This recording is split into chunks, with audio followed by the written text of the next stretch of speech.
On Wednesday, Senate Republicans blocked legislation that would make access to contraception a federal right. The vote on the Right to Contraception Act was 51 to 39, falling short of the 60 votes needed to defeat a filibuster and move the bill forward. Republicans said it was unnecessary because the use of birth control is already protected under Supreme Court precedent. Let's get into some of the politics around this. Chuck Schumer and the Democrats knew that Republicans were going to kill this bill. This was largely a messaging bill, which I think is a very smart move by the Democrats. They know anything related to reproductive freedom is a losing issue for Republicans. Republicans can try all they want to convince people that the right to contraception is not an issue. It's not at risk. This is just the Democrats' fear-mongering. But the problem with that strategy is we've already been through this. The American people saw Donald Trump's MAGA Supreme Court overturn Roe v. Wade. We've seen the atrocities that have happened since then in states like Texas, where women are literally almost dying because they can't access the medical care they need. Then you have Alabama essentially saying that embryos are legally children.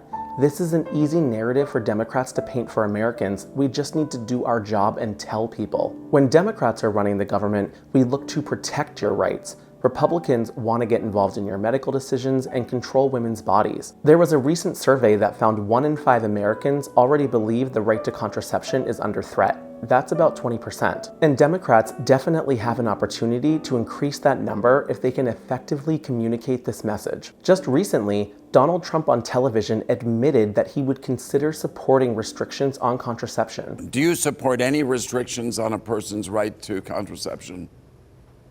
Well, we're looking at that, and I'm going to have a policy on that very shortly. And I think it's something that you'll find interesting. And it's another issue that's very interesting. But you will find it, I think, very smart. I think it's a smart decision. But we'll be releasing it very soon. Well, that suggests that you may want to support some restrictions, like the morning after pill or something. We are also, things really do have a lot to do with the states. And some states are going to have different policies than others.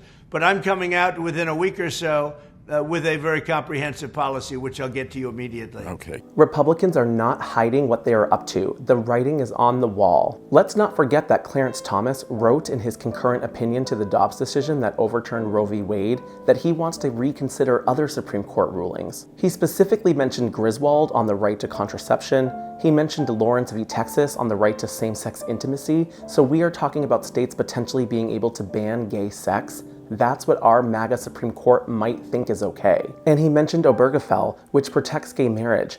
Democrats need to remind people that during this election cycle, that Republicans in Washington, D.C. are weirdos who want to get involved in your private, intimate life and control you. And the American people, when they are reminded of this stuff, they overwhelmingly don't like it and they vote against it. And Republicans in the Senate blocking this bill to protect access to contraception is just another tangible thing Democrats can point to and say, they want to roll back freedoms and we want to expand your freedoms and liberty. Thank you so much for watching. I'll catch you in the next one.